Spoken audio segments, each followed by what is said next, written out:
ಇತ್ತೀಚಿನ ಸಂಚಿಕೆಗಳನ್ನು ಜಾಹೀರಾತಿನ ಕಿರಿಕಿರಿ ಇಲ್ಲದೆ ನೋಡಿ.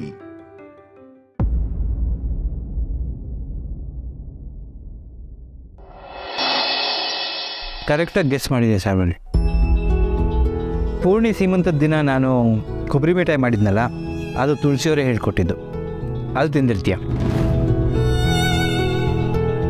ಆದರೂ ನಾನು ತುಳಸಿಯವರಷ್ಟು ಚೆನ್ನಾಗಿ ಮಾಡಿರಲಿಲ್ಲ ಬಿಡು. ಇದು ಅದ್ಭುತವಾಗಿದೆ.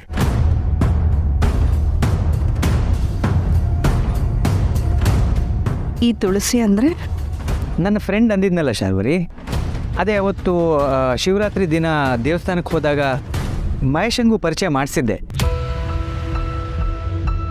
ಇನ್ನೊಬ್ಬಳಿಗೆ ಪರಿಚಯ ಮಾಡ್ಸೋಕ್ಕಾಗಲಿಲ್ಲ ನೋಡು. ನೀನು ಇಷ್ಟೊತ್ತಿಗೆ ಬರ್ತೀಯ ಅಂತ ಗೊತ್ತಿದ್ದಿದ್ರೆ ಇರೋಕ್ಕೆ ಹೇಳ್ತಿದ್ದೆ. ಓ, ಈಗ ಬಂದಿದ್ರಾ? ಹ್ಞೂ, ಇಷ್ಟೊತ್ತು ಇದ್ದರು. ಈಗ ಸ್ವಲ್ಪ ಹೊತ್ತಿಗೆ ಮುಂಚೆ ಹೋದರು. ಈಗಷ್ಟೇ ನಿಮ್ಮ ಜೊತೆ ಲಿಫ್ಟಲ್ಲಿ ಬಂದ್ರಲ್ಲ, ಅವರೇ ತುಳಸಿ ಮೇಡಮ್.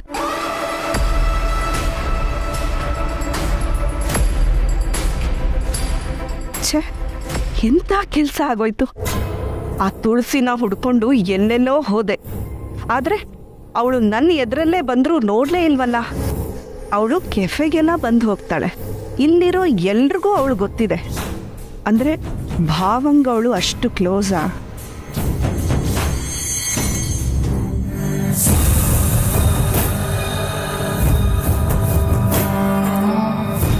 ಭಾವ, ನಾನೀಗ ಹೊರಡ್ಲಾ? ಸರಿ ಶಾರ್ವರಿ, ಥ್ಯಾಂಕ್ಸ್ ಬಂದಿದ್ದಕ್ಕೆ. ಮತ್ತೆ ಯಾವತ್ತಾದರೂ ತುಳಸಿಯವ್ರನ್ನ ಪರಿಚಯ ಮಾಡಿಸ್ತೀನಿ. ಸರಿ ಭಾವ.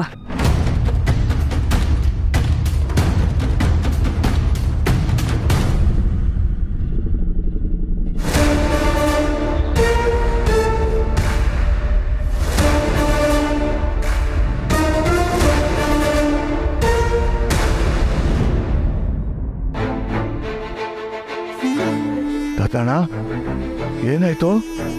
ಯಾಕೆ ಹೀಗೆ ಕೂತ್ಬಿಟ್ಟೆ? ಏನಿಲ್ಲ ಶೇಷು. ಹೇಳ್ದತಣ್ಣ, ಯಾವುದೋ ಮೆಸೇಜ್ ಬಂತು ಅನ್ಸುತ್ತೆ.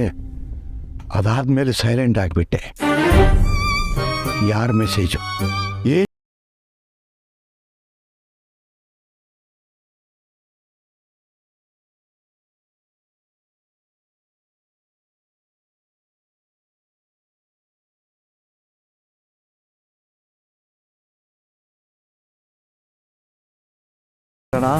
ಕೇಳ್ದತ್ತಣ್ಣ, ಮೊದಲೇ ಹೊಡೆದೋಗಿದೆ ನಿನ್ನ ಕನ್ನಡಕ. ಆಮೇಲೆ ಚೂರು ಆಗ್ಬಿಡ್ತಾ ಅಷ್ಟೇ. ಮತ್ತೇನಾಯ್ತು ಅಂತ ಹೇಳ್ದತಣ್ಣ. ಶೇಷು, ಇದು ಮೆಸೇಜು ಬ್ಯಾಂಕಿಂದ ಕಣೋ. ನನ್ನ ಅಕೌಂಟ್ಗೆ 20,000 ಕ್ರೆಡಿಟ್ ಆಗಿದೆಯಂತೆ. ಗೊತ್ತಾಯ್ತಾ? ದುಡ್ಡು ಬಂತ? ಅನ್ಯಾಯವಾಗಿ ಮಾಧವ್ ಸರ್ಗೆ ಬೈದ್ಬಿಟ್ಟಿಲ್ಲ ದತ್ತಣ್ಣ. ಮತ್ತಿನ್ನೇನು? ಅಲ್ಲ ಕಣೋ, ಎಲ್ರಿಗೂ ಅಷ್ಟು ಬೇಕು ಕೊಟ್ಬಿಟ್ಟು ನನಗೆ ಇವಾಗ ಕಳಿಸಿದ್ದಾನೆ ಅಂತಂದ್ರೆ ಏನರ್ಥ? ನಾನು ಇದನ್ನು ಬಿಡೋದಿಲ್ಲ. ಅವ್ನು ಪ್ರಶ್ನೆ ಮಾಡೇ ಮಾಡ್ತೀನಿ. ಅಯ್ಯೋ ದತ್ತಣ್ಣ, ನೀನು ಬದಲಾಗಲ್ಲ ಬಿಡು.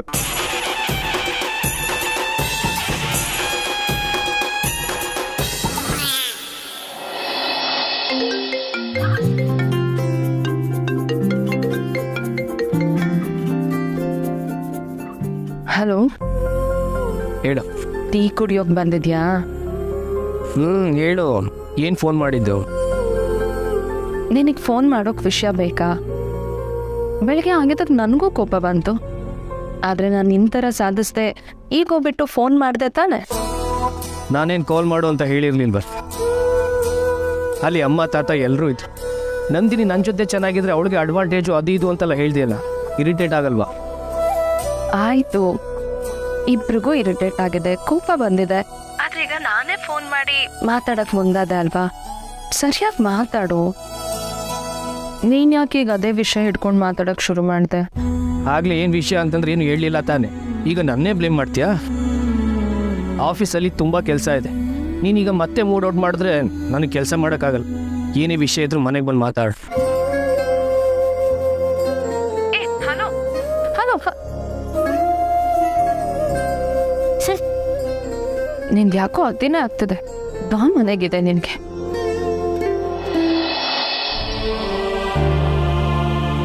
ಅಮ್ಮಂಗೆ ಎಮೋಷ್ನಲ್ ಬ್ಲ್ಯಾಕ್ ಮೇಲ್ ಮಾಡೋಕ್ಕೆ ಪ್ರಸಾದ್ ಜೈಲಿಗೆ ಹೋಗ್ತಾರೆ ಅಂತ ಹೇಳಿದೆ. ಆದರೆ ಅದೀಗ ನಿಜ ಆಗೋಯ್ತಲ್ಲ ದೇವ್ರೆ. ಹೊಸ ಮುದ್ದು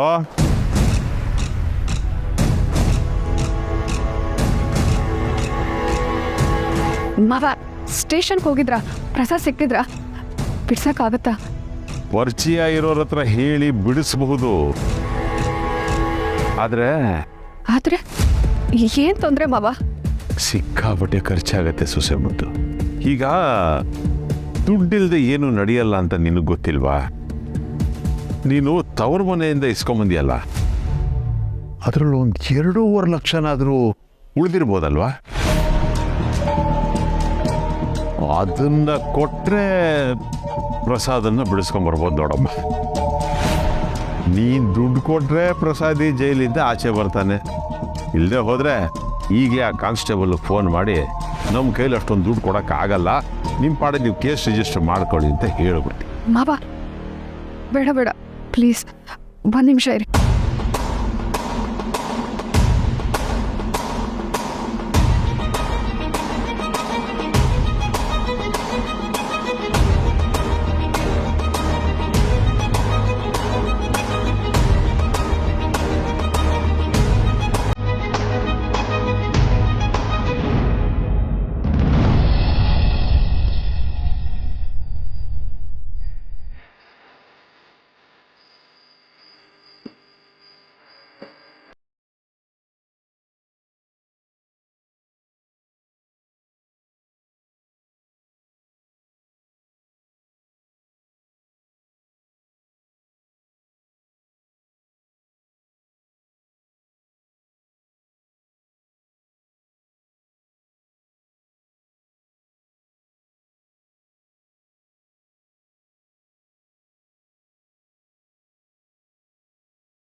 ಆಗೋದಿಲ್ಲ. ಅದು ಸರಿನೇ. ಅದರಿಂದ ಇನ್ನು ಮೇಲೆ ಎಲ್ಲರ ಎದುರಿನಲ್ಲೂ ಅವನಿಗೇನು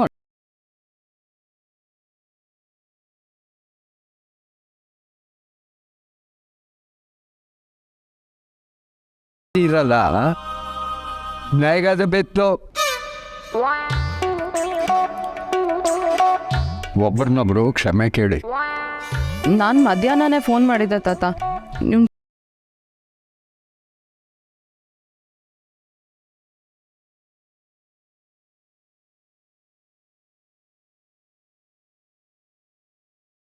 ಕ್ಷಮೆ ಕೇಳಿ ಮಲಕ್ಕೊಳ್ಳಿ ಅಷ್ಟೇ.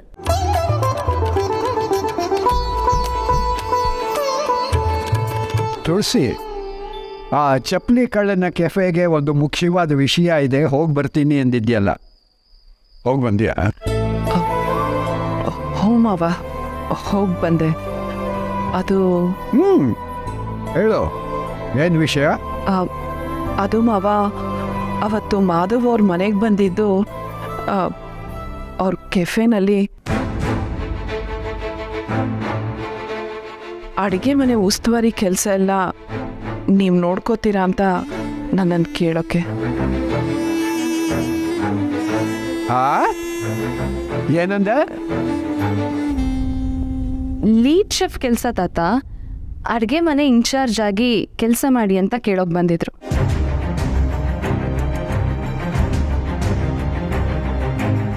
ನಾನು ಆಗಲ್ಲ ಅಂದಿದ್ದೆ, ಆದರೆ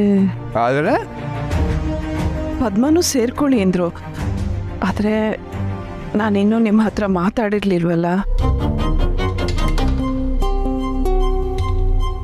ನಾನು ಬೇಡ ಅಂದಿದ್ದೀನಿ ಅಂತ ಬೇರೆ ಯಾರಿಗಾದ್ರೂ ಕೆಲಸ ಕೊಟ್ಟಿದ್ದಾರಾ ಅಂತ ಕೇಳಕ್ಕೆ ಹೋಗಿದ್ದೆ. ಕೊಟ್ಟಿದ್ದಾರಾ? ಇಲ್ಲ ಮಾವ, ನೀವು ಸೇರ್ಕೋಬೋದು ಅಂದರು. ಅದಕ್ಕೆ ನಿಮ್ಮನ್ನು ಕೇಳ್ಬಿಟ್ಟು ಹೇಳ್ತೀನಿ ಹಿಂದೆ. ಇನ್ನು ನನ್ನನ್ನು ಕೇಳೋದಕ್ಕೆ ಏನು ಉಳಿಸಿದ್ದೀಯಾ? ಎಲ್ಲ ನಿರ್ಧಾರನೂ ನೀನೇ ತಗೊಂಡಿದ್ದೀಯಲ್ಲ.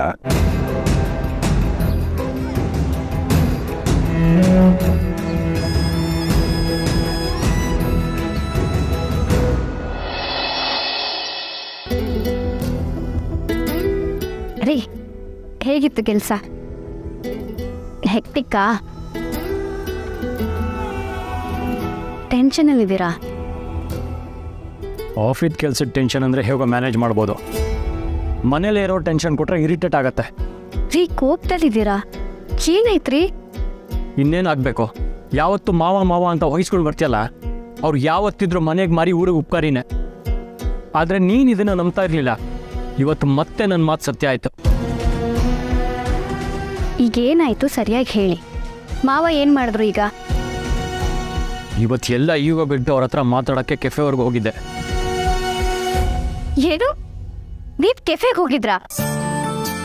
ಅದು ಮಾವನ ಜೊತೆ ಮಾತಾಡೋದಕ್ಕೆ? ಹೌದು, ಬಟ್ ಹೋಗಬಾರ್ದಿತ್ತು ಅಂತ ಈಗ ಅನಿಸ್ತಾ ಇದೆ. ಅದೇನೋ ಹೇಳ್ತಾರಲ್ಲ, ಹಂಗೈ ತೋರಿಸಿ ಅವಳಕ್ಷಣ ಹೇಳ್ಸ್ಕೊಟ್ರು ಅಂತ. ಹಾಗಾಯ್ತು. ಆಯಿತು, ಏನಾಯಿತು ಅಂತ ಹೇಳಿ. ನನಗೆ ಮಾವ ಏನೂ ಹೇಳಿಲ್ಲ. ಆದರೆ ಈಗ ಮಾವನ ಮೇಲೆ ಕೋಪ ಯಾಕೆ? ಯಾಕಂದರೆ ಅವ್ರು ಸ್ವಲ್ಪನೂ ಬದಲೇ ಆಗಿಲ್ವಲ್ಲ, ಅದಕ್ಕೆ. ಯಾವಾಗಲೂ ಫ್ಯಾಮಿಲಿಗಿಂತ ಬೇರೆಯವರೇ ಹೆಚ್ಚು ಅವ್ರಿಗೆ. ನಾನು ನನ್ನೀಗೋ ಬಿಟ್ಟು ನಿಧಿಗೆ ಸೀಟ್ ಕೊಡಿಸಿ ಅಂತ ಕೇಳೋಕೆ ಹೋದ್ರೆ ನನ್ನ ಹತ್ರನೇ ಆಗಲ್ಲ ಅಂದರು ನಿಮ್ಮ ಮಾವ. ಮಾವ ಹಾಗಂದ್ರ? ರೀ, ಮಾವ ಹಾಗೆ ಹೇಳಿದ್ದಾರೆ ಅಂದರೆ ಅದಕ್ಕೊಂದು ಕಾರಣ ಇರುತ್ತೆ. ಮಾವ ಹಾಗೆಲ್ಲ ನೋಡು, ಮತ್ತೆ ಅವನ್ನ ಡಿಫೆಂಡ್ ಮಾಡ್ತಾ ಇದೆಯಾ? ನೀನು ಯಾವತ್ತೂ ಅವನ್ನ ಬಿಟ್ಕೊಡಲ್ಲ ಅಲ್ವಾ? ಅಮ್ಮೋರೆ ಹೋಟೆಲ್ ಬನ್ನೆ. ನೀರು ಹೋಗು.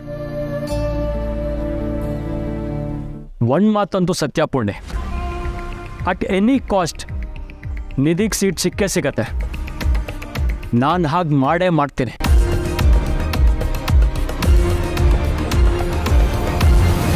ಕ್ಷಮಿಸಿ ಮಾವ, ನಿಮ್ಗೆ ಇಷ್ಟ ಇಲ್ಲ ಅಂದರೆ ನಾನು ಹೋಗಲ್ಲ. ನಿಮ್ಮನ್ನು ಕೇಳಿ ಹೇಳ್ತೀನಿ ಅಂತಂದಿದ್ದೆ. ಅಮ್ಮ, ಏನು ಹೇಳ್ತಿದ್ಯಾ ನೀನು? ನೀನು ಯಾಕೆ ಕೆಲ್ಸಕ್ಕೆ ಹೋಗ್ಬೇಕು? ನಾ ದುಡಿತಾರೆ ಸಾಕಾಗ್ತಾ ಇಲ್ವಾ? ತಾತನ ಮನೆ ನೋಡ್ಕೊಳ್ಳೋದಕ್ಕೆ ಹೆಲ್ಪ್ ಮಾಡ್ತಿದ್ದಾರೆ ತಾನೆ. ನೀನು ಯಾಕೆ ಕೆಲ್ಸಕ್ಕೆ ಹೋಗ್ಬೇಕಮ್ಮ?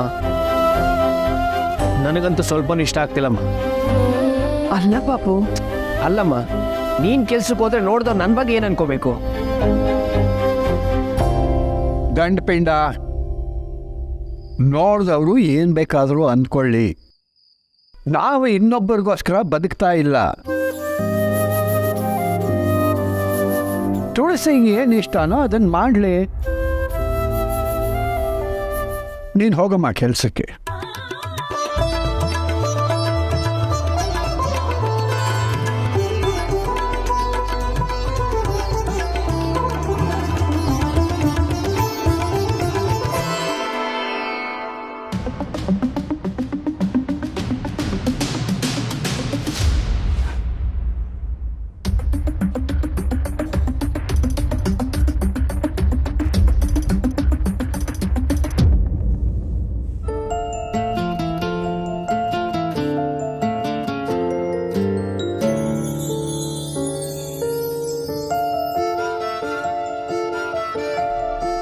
ಅವಿ, ಇವತ್ತು ಕೆಫೆಲ್ ನಡೆದ ವಿಷಯ ನನಗದ್ರ ಬಗ್ಗೆ ಡಿಸ್ಕಸ್ ಮಾಡೋಕ್ಕೆ ಇಂಟ್ರೆಸ್ಟ್ ಇಲ್ಲ ಅಂತ ಹೇಳ್ಕೊಂಡೆ.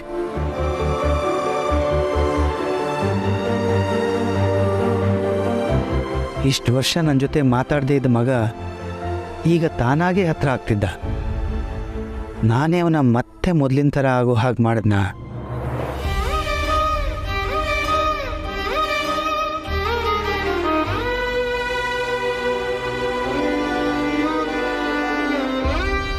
Thank you so much bro. ಈಗ ತಾನೇ ಕೋಚಿಂಗ್ ಇನ್ಸ್ಟಿಟ್ಯೂಟಿಂದ ಕಾಲ್ ಬಂದಿತ್ತು. ನಂಗೆ ಸೀಟ್ ಸಿಕ್ಕಿದೆ. ನಾಳೆಯಿಂದ ಕ್ಲಾಸಸ್ ಶುರು.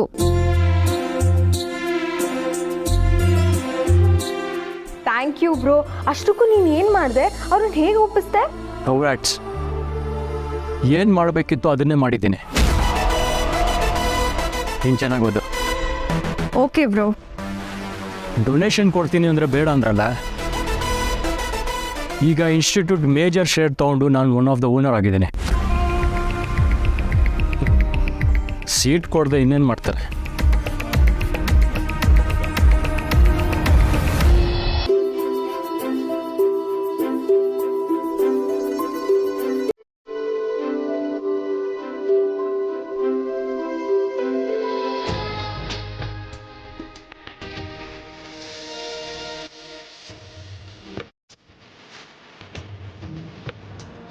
ನಿಮ್ಮನ್ನು ನೋಡಿದಾಗಲೂ ಏನೋ ಬದಲಾವಣೆ ಆಗಿದೆ ಅಂತ ಅಂದ್ಕೊಂಡೆ. ನಾನು ಕೆಲವು ವರ್ಷಗಳಿಂದ ನೋಡಿರೋ ಮಾಧವ್ ಸರ್ಗೂ ಇವತ್ತು ನೋಡ್ತಿರೋ ಮಾಧವ್ ಸರ್ಗೂ ತುಂಬ ಡಿಫ್ರೆನ್ಸ್ ಇದೆ. ಅದ್ರ ಕಾರಣ ಏನಿರ್ಬೋದು ಅಂತ ಯೋಚನೆ ಮಾಡ್ತಿದ್ದೆ. ಇಲ್ಲ, ನಾನು ಅಷ್ಟೊಂದು ಬದಲಾಗಿದ್ದೀನಿ. ತುಳಸಿಯವರ ಪರಿಚಯ ಆದ ಮೇಲೆ ನಾನು ಸ್ವಲ್ಪ ಲವಲವಿಕೆಯಿಂದ ಇರೋದು ನಿಜ. ಆದರೆ ಒಬ್ಬ ಒಳ್ಳೆ ಫ್ರೆಂಡ್ ಸಿಕ್ಕಿದಾಗ ಹಾಗಾಗೋದು ಸಹಜ ಅಲ್ವ? ವೇದಾಂತಿಗೆ ಇನ್ನೂ ಹುಡುಕ್ ಬುದ್ಧಿ. ಅದಕ್ಕೆ ನಮ್ಮ ಫ್ರೆಂಡ್ಶಿಪ್ನ ಬೇರೆ ಥರ ಅರ್ಥ ಮಾಡ್ಕೊಂಡಿರ್ತಾನೆ ಅಷ್ಟೇ, ಬೇರೆ ಇಲ್ಲ. ಅಲ್ಲ ತಾತ, ನಾನು ಹೇಳಿದ್ಮೇಲೆ ಮುಗೀತು. ಪಾಪು ಅಮ್ಮ, ನಾನು ಮಾತಾಡ್ತೀನಿ ರೀ.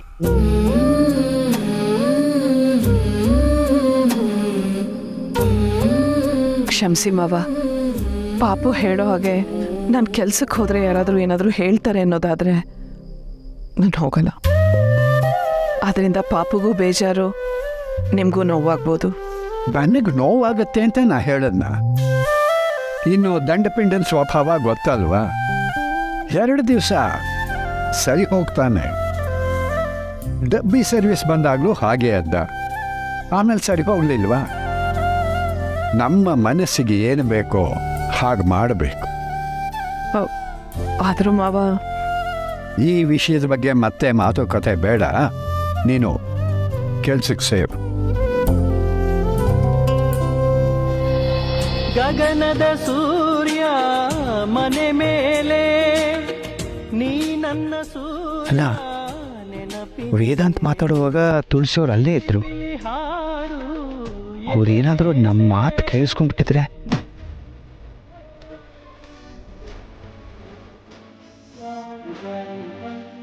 ತುಳಸಿಯವ್ರಿಗೆ ಫೋನ್ ಮಾಡಿ ವಿಚಾರಿಸ್ಲ. ಹೇಗೂ ಕೆಫೆ ಕೆಲಸದ ಬಗ್ಗೆ ಮನೇಲಿ ಮಾತಾಡ್ತೀನಿ ಅಂತ ಹೇಳಿದಾಗ ಅದ್ರ ಬಗ್ಗೆನೂ ಕೇಳ್ದಂಗಾಗತ್ತೆ. ಆದರೆ ವೇದಾಂತ್ ಮಾತಾಡಿದ ವಿಷಯ ಕೇಳಿಸ್ಕೊಂಡ್ರು ಇಲ್ವೋ ಅಂತ ಹೇಗೆ ತಿಳ್ಕೊಳ್ಳೋದು? ನೇರವಾಗಂತೂ ಕೇಳೋಕ್ಕಾಗಲ್ಲ.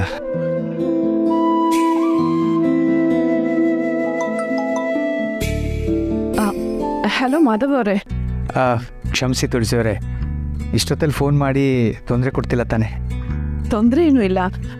ನಿಜ ಹೇಳಬೇಕು ಅಂದರೆ ನಾನೇ ನಿಮಗೆ ಫೋನ್ ಮಾಡಬೇಕು ಅಂತ ಅನ್ಕೋತಾ ಇದ್ದೆ. ಅಂದರೆ ಮನೆಯಲ್ಲಿ ನಾಳೆಯಿಂದ ಕೆಫೆ ಕೆಲ್ಸಕ್ಕೆ ಬರೋ ವಿಚಾರ ಮಾತಾಡಿದ್ರಿಂದ ಆಯಿತು. ಹೌದು ಮಾಧವ್ ಅವರೇ, ನಮ್ಮ ಮಾವನವರು ಒಪ್ಕೊಂಡಿದ್ದಾರೆ.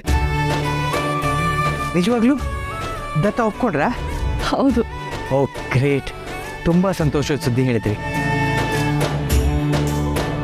ನೀವು ಇದೇ ವಿಷಯ ಕೇಳಕ್ಕೆ ಫೋನ್ ಮಾಡಿದ್ದಲ್ವಾ?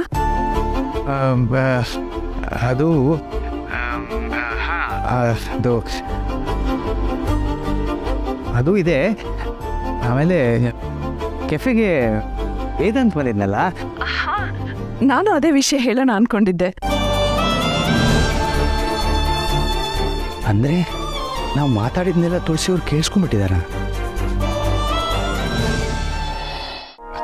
ಅದು ತುಳಸಿಯವರೇ, ನಾನು ವೇದಾಂತು ನೀವೇನು ಮಾತಾಡ್ತಾ ಇದ್ರು ಗೊತ್ತಿಲ್ಲ, ಆದರೆ ವೇದಾಂತ್ ಅವ್ರ ಹತ್ರ ಮಾತಾಡ್ತಾ ಇದ್ದಾಗ ನೀವು ತುಂಬ ಖುಷಿಯಾಗಿದ್ರಿ. ಅದನ್ನ ನೋಡಿ ಖುಷಿ ಆಯ್ತು ಅಂತ ಹೇಳಕ್ ಹೊರಟಿದ್ದೆ. ಓ ಅದಾ, ಅವನಂದರೆ ನನಗೆ ತುಂಬ ವಿಶ್ವಾಸ. ಹಾಗಾದರೆ ನಾಳೆಯಿಂದ ನೀವು ನಮ್ಮ ಕೆಫೆಗೆ ಲೀಡ್ ಶೆಫ್. ಆಗಲೇ ಕೇಳೋದು ಮರ್ತೆ, ದಿನ ನಾನು ಎಷ್ಟು ಗಂಟೆಗೆ ಬರಬೇಕು ಮಾಧವ್ ಅವರೇ? ನಾಳೆ ಮೊದಲನೇ ದಿನ, ಆರಾಮಾಗಿ ಬನ್ನಿ. ನಾಡಿದಿಂದ ನೋಡೋಣ. ಸರಿ ಮಾಧವ್ ಅವರೇ. ಸರಿ ತುಳಸಿಯವರೇ, ನಾಳೆ ಸಿಗೋಣ.